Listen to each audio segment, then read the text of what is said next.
Halo semuanya, kami dari kelompok 4 Sosiologi Korupsi mengangkat judul yaitu Korupsi Akademik Melanggar Nilai-Nilai Kampus dalam Praktik Korupsi.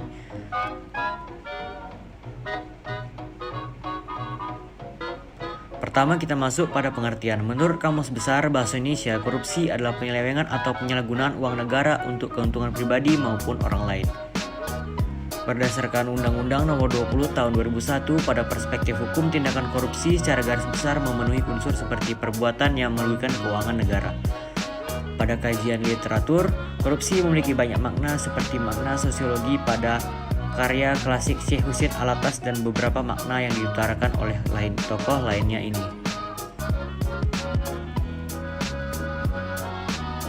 Menurut Muhammad Ali, korup artinya suka menerima uang suap, korupsi penggelapan uang, dan koruptor merupakan sebutan bagi pelakunya. Setelah mengetahui pengertiannya, tentu perlu bagi kita untuk mengetahui bentuk-bentuknya pada lingkungan kampus. Bentuk pertama ada perilaku menyontek.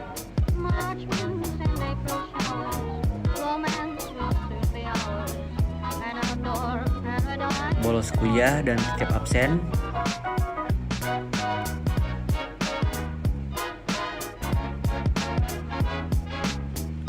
Dan yang terakhir selalu terlambat.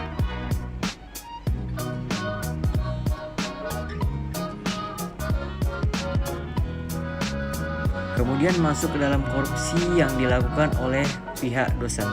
Berikut kami paparkan sedikit jawaban dari narasumber kami, yaitu Bapak Asrizal Effendi dan Bapak Bahya Kiami yang merupakan dosen ekonomi bisnis di Universitas Muhammadiyah Sumatera Utara. Selanjutnya, faktor-faktor korupsi di lingkungan kampus. Faktor pertama yaitu ketidaktransparan dalam tata kelola keuangan.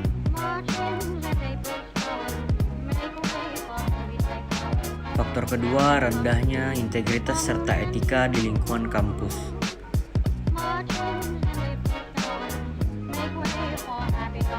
Faktor ketiga, budaya toleransi yang tinggi terhadap praktik korupsi di lingkungan kampus. Upaya pemberantasan korupsi di lingkungan kampus. Yang pertama, kampus harus memiliki kebijakan dan pedoman yang jelas. Yang kedua, meningkatkan pemahaman dan kesadaran tentang korupsi. Yang ketiga, mengadakan kerjasama dengan lembaga-lembaga anti korupsi. Gerakan atau kerjasama dari pihak kampus untuk pencegahan korupsi. Yang pertama, penyuluhan dan kampanye untuk meningkatkan kesadaran tentang korupsi. Yang kedua, penyuluhan dan penerapan kode etik yang jelas bagi mahasiswa dan staf di lingkungan kampus. Yang ketiga, pelatihan dan sertifikasi dalam bidang pencegahan korupsi. Yang keempat, kerjasama dengan lembaga penegak hukum untuk melaporkan dan menindak kasus korupsi. Yang kelima, penguatan sistem pengelolaan keuangan dengan transparansi dan pengawasan yang ketat. Yang keenam, kolaborasi dengan lembaga anti korupsi untuk program bersama dan pertukaran pengetahuan. Dan yang terakhir, pembentukan unit pengawasan internal untuk memantau dan melaporkan potensi korupsi di lingkungan kampus. Berikut merupakan contoh tindakan korupsi yang sering sekali terjadi. Nah, video yang kami paparkan di bawah ini merupakan salah satu tindakan korupsi yang sangat sering sekali terjadi tanpa kita sadari. Teman-teman, di sini siapa nih yang sering melakukan tindakan menyontek pada saat ujian? Itu nggak bagus loh. Karena kamu termasuk salah satu pelaku yang melakukan praktek-praktek korupsi loh. Nah, maka dari itu jangan dilakukan lagi ya teman-teman. Video yang kami paparkan ini adalah salah satu video yang tidak pantas untuk ditiru. Sanksi pelaku tindakan korupsi di lingkungan kampus. Yang pertama, pemecatan atau pemberhentian. Yang kedua, pembekuan atau pencabutan beasiswa. Yang ketiga, larangan partisipasi dalam kegiatan kampus. Yang keempat, sanksi disiplin. Kelima, tindakan hukum. Kami dari Universitas Sumatera Utara mau mewawancari Bapak terkait tugas sosiologi korupsi dari dosen kami. Apakah Bapak bersiap untuk kami wawancarain? Ya, bersedia. Pertanyaan pertama, Pak, sudah berapa lama Bapak menjabat di kampus ini? Sudah lebih kurang 2 tahun. Kira-kira menurut Bapak apa aja bentuk korupsi di lingkungan kampus ini yang sering terjadi, Pak? Bentuk korupsi itu banyak, ada korupsi uang, ada korupsi waktu, ada korupsi kerjaan. Tapi yang sudah pernah terjadi di kampus ini paling korupsi waktu lah. Artinya ada waktu-waktu tertentu yang digunakan untuk refreshing atas kerjaan yang sudah dikerjakan, terus refreshing, meninggalkan pekerjaan sejenak untuk sekedar bermain atau apa gitu, tapi sedikit lah gitu, sekedar melepas refreshing. Kira-kira Pak, sudah ada nggak upaya pemberantasan korupsi di lingkungan kampus ini, Pak? Sudah, secara umum sudah ada dan sudah berjalan, alhamdulillah. Sehingga memang seperti yang saya sampaikan tadi, tak ada korupsi yang terjadi di kampus ini, hanya tinggal korupsi waktu beberapa saja. Itu tidak semua, hanya sedikit. Jadi dari upaya pemberantasan korupsi tadi, ada nggak gerakan atau kerjasama dari pihak kampus untuk pencegahannya, Pak? Kerjasama dengan pihak mana nih? Dari pihak kampus. Dengan? Oh, ada pasti. Andil langsung dari kampus, Pak, dalam Ada, pencegahan korupsi. ada di kampus kita ada dibentuk seperti satgas untuk pengecekan pekerjaan, termasuk juga di dalamnya ada untuk melihat apakah dia korupsi atau tidak. Itu ada namanya kita di sini penegak disiplin. Nah, itu yang bertugas untuk melihat apakah dia korupsi waktu, apakah dia korupsi uang atau apa, itu dikerjakan di sana. Jadi di lingkungan kampus ini sendiri, Pak, pernah nggak ada kasus gitu tentang ada oknum yang jual kursi untuk calon mahasiswa baru? Jadi kalau misalnya memang ada, dia kalau misalnya ketahuan itu sanksinya apa ya, Pak? Baik, alhamdulillah karena kita kampus swasta terbaik di Sumatera Utara, tidak ada yang namanya penjualan kursi. Mungkin beda dengan di negeri. Kalau negeri orang berebut mau masuk ke sana karena harus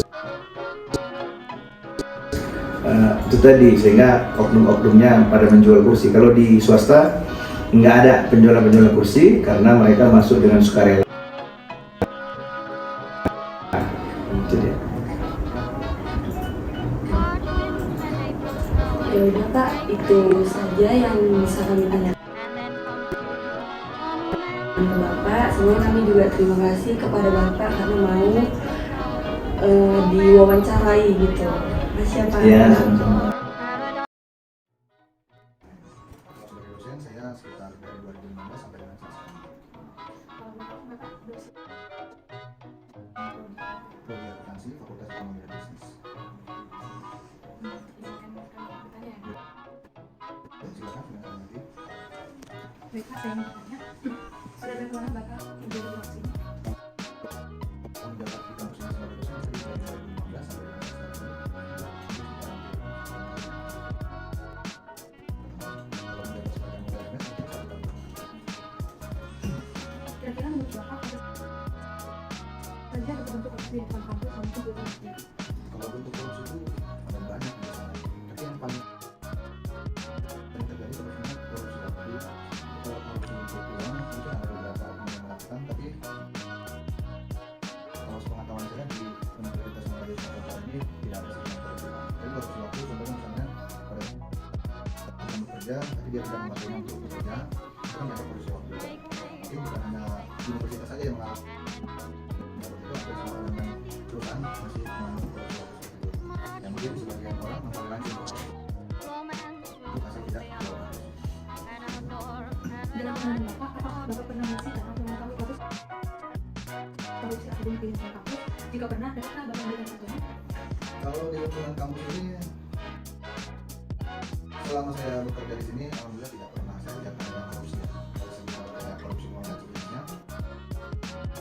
Tapi kalau korupsi waktu mungkin masih banyak sih. Para pegawainya yang tadi pada waktu sudah tapi tidak bekerja. Iya. Sendiri. Di lingkungan kampus ini sendiri, apakah pernah ada oknum yang menjual kursi mahasiswa baru? Jika ada, apakah sanksi yang diberikan untuk pelaku tersebut? Oke, kalau untuk sifatnya menjual kursi sih selama saya bekerja di sini sebetulnya tidak ada sih menjual kursi karena kan Universitas Muhammadiyah Sumatera Utara ini bersifat swasta ya. Kalau universitas swasta itu masih kita yang mengejar mahasiswa yang mengejar kita secara langsung ya.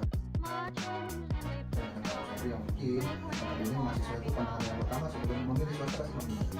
Jadi ketika hal itu terjadi mereka berusaha berupaya semaksimal mungkin bagaimana bisa masuk negeri. Ya tadi menghalalkan penghasilan negara supaya bisa dapat negeri tersebut. Mungkin ada beberapa oknum yang memperjual di kampusnya. Kalau di swasta sih masih jarang sih ya, jarang. Bahkan mungkin tidak ada. Nah, apalagi kalau di Universitas Muhammadiyah Sumatera Utara ini, selama saya bekerja di sini belum ada yang menjual kursi. Dan mungkin kalau ada ditanyakan sama ini apabila ada yang ketahuan menjual kursi, mungkin langsung pecat dan dihapus untuk para oknum yang melakukan hal tersebut. Maka bisa pihak kepolisian yang menjadi proses lebih lanjut.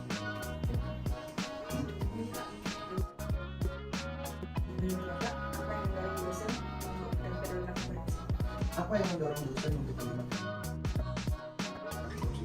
Kalau kita lihat dari segi akademisi, para dosen untuk korupsi, faktor utamanya sih saya lihat pasti karena keuangan ya. Satu karena gaji dosen yang mungkin terlalu kecil sehingga tidak mencukupi kebutuhan sehari-hari. Sehingga mereka mengharuskan mereka mencari tambahan, mungkin dengan salah satunya hal yang korupsi. Nah, kalau menurut saya sih, saya sebagai dosen ya cukup aja untuk kebutuhan sehari-hari, mungkin untuk gaya hidup yang tidak cukup lah, sehingga mengharuskan kita harus korupsi. Itu sih kalau menurut saya. Selanjutnya ketiga, apakah sudah digerakkan kerjasama dari pihak kampus untuk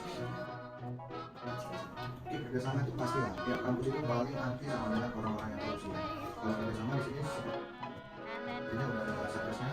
Jadi supaya untuk memberantas orang-orang yang korupsi, baik itu korupsi uang dan seterusnya, mereka sudah melaksanakan itu. Bahkan mereka sudah bekerja sama dengan pihak kepolisian. Apabila ada terjadi kasus yang terjadi seperti itu, mereka sudah siap untuk melemparnya ke para pihak yang membutuhkan. apakah sudah ada upaya pemberantasan korupsi di lingkungan Untuk melemparnya kepada pihak yang membutuhkan. apakah sudah ada upaya pemberantasan korupsi di lingkungan kampus ini? Kalau upayanya karena memang belum ada kasusnya, jadi ya kalau lanjutnya sih belum ada ya, karena belum ada terjadi kasus. Kalau mungkin ada ya langsung dilakukan. Menurut Bapak, apakah upaya itu cukup efektif jika dilakukan? Kalau efektifnya karena belum terjadi gimana? Jadi kalau udah terjadi mungkin menurut saya pribadi sih efektif karena kalau orang yang bersalah pasti harus dihukum. Satu dengan sanksinya diberhentikan, yang kedua yang harus proses hukum yang lebih lanjut supaya dia jerah dan tidak akan melakukan hal yang sama. Mungkin itu sih karena belum ada terjadi kasus korupsi di sini, jadi belum bisa dikategorikan efektif atau enggak.